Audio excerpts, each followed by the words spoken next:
Hello dear students, welcome to my classroom. তোমাদের সবাইকে right form ভার্বসের দ্বিতীয় ক্লাসে স্বাগতম। তো আজকে আমরা এই এক্সারসাইজগুলো নিয়ে কথা বলবো। তো তার আগে this is mandatory to read this golden tricks. 1 minute, one vocabulary for you. Mandatory, MANDATORY, বাধ্যতামূলক। তো এখানে এজ ইফ বা এজ দো, যেটা মানে বোঝায় যেন মনে হয়। অর্থাৎ আমরা যদি কোনো বাক্যের মধ্যে এই দুটি শব্দ দেখি, তাহলে এই দুটি শব্দের আগে যদি প্রেজেন্ট টেন্স থাকে তাহলে পরবর্তীতে হবে পাস্ট সিম্পল। এই দুটি শব্দের আগে যদি প্রেজেন্ট টেন্স থাকে তাহলে পরবর্তীতে হবে পাস্ট সিম্পল।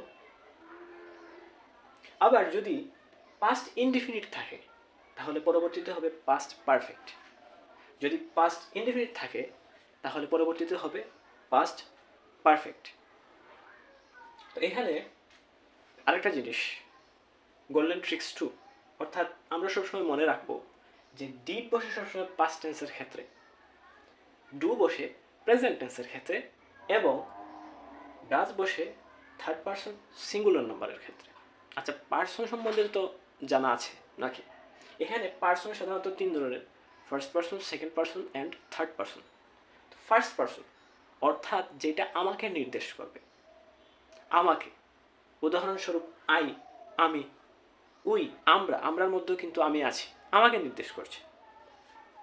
মি, আমাকে। সেকেন্ড পারসন, আমি বাদে তোমাকে। উদাহরণস্বরূপ বলা যায় ইউ, তুমি, ইয়র, তোমার ইত্যাদি। আর সর্বশেষে থার্ড পারসন, অর্থাৎ আমি এবং তুমি ছাড়া বাকি সবাইকে নির্দেশ করবে, থার্ড পারসন। এখানে হতে পারে হি, ইট, শুভ, যে কোনো ব্যক্তির নাম, ফুলের নাম, হোয়াটএভার ইউ সে। ওকে, তাহলে চলো এই এক্সারসাইজগুলো আমরা করে আসি। এখানে দেখো বলা হচ্ছে he looks at me as if he dash not like me. এখানে আমরা কি দেখতে পাচ্ছি? As if.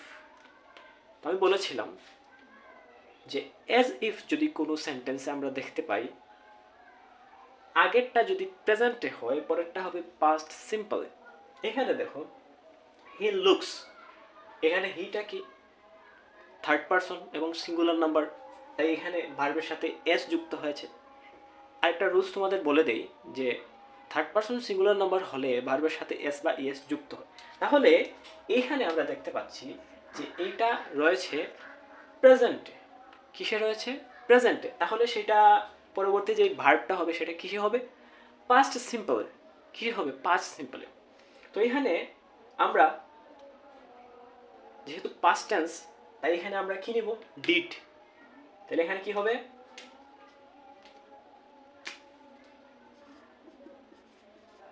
ডিডন্ট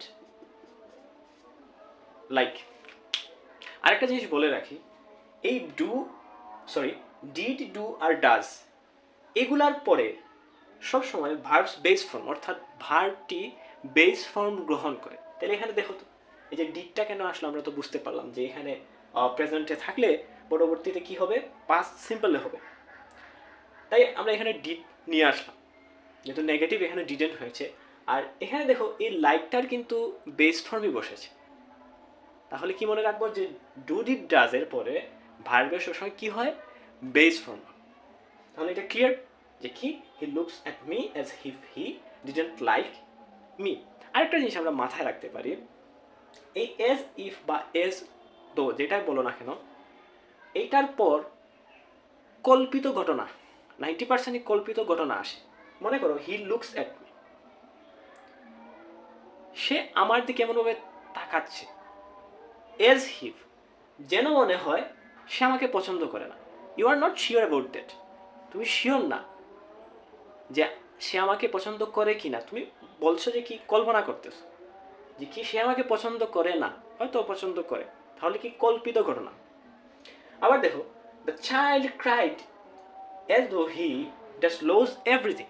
এখানে দেখো আমরা ভার্বের সাথে, এখানে ভার্বের কোন ফর্ম আসছে?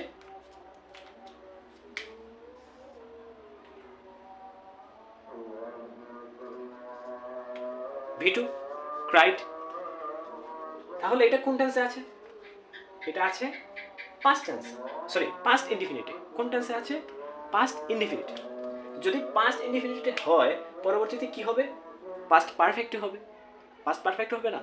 যদি পাস্ট পারফেক্ট হয় তাহলে আমরা জানি যে পাস্ট পারফেক্ট হলে পাস্ট পারফেক্টের স্ট্রাকচারটা কি? পাস্ট পারফেক্টের স্ট্রাকচারটা হচ্ছে যে কি, subject plus had plus V3 plus object, অর্থাৎ হেডের সাথে V3 আসবে। তাইলে আমরা এখানে নিঃসন্দেহে কি দিতে পারি? এখানে আনসারটা দিতে পারি হেড, আর এখানে লজের V3টা হচ্ছে lost, head lost. The child cried as though he had lost everything। মানে সেই বাচ্চাটা এমনভাবে কাঁদছিল যেন মনে হয় সে সব কিছু হারিয়েছে।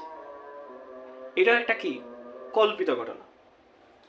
আমরা যদি ওইটার দিকে একটু দেখি, she talks as though she dash be my teacher। সে এমনভাবে কথা বলছে, প্রেজেন্টে আছে, প্রেজেন্টে,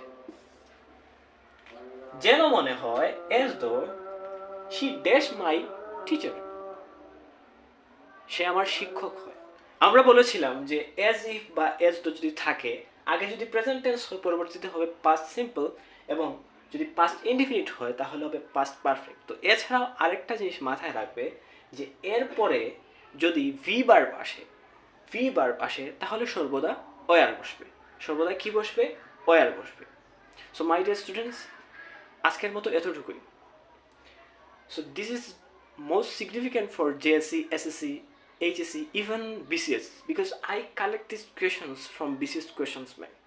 সো তোমাদের যদি ক্লাসটি ভালো লেগে থাকে তাহলে অবশ্যই আমাকে কমেন্টে জানিও, এবং যদি কোনো প্রশ্ন থেকে থাকে তাহলে অবশ্যই জানিও। ধন্যবাদ।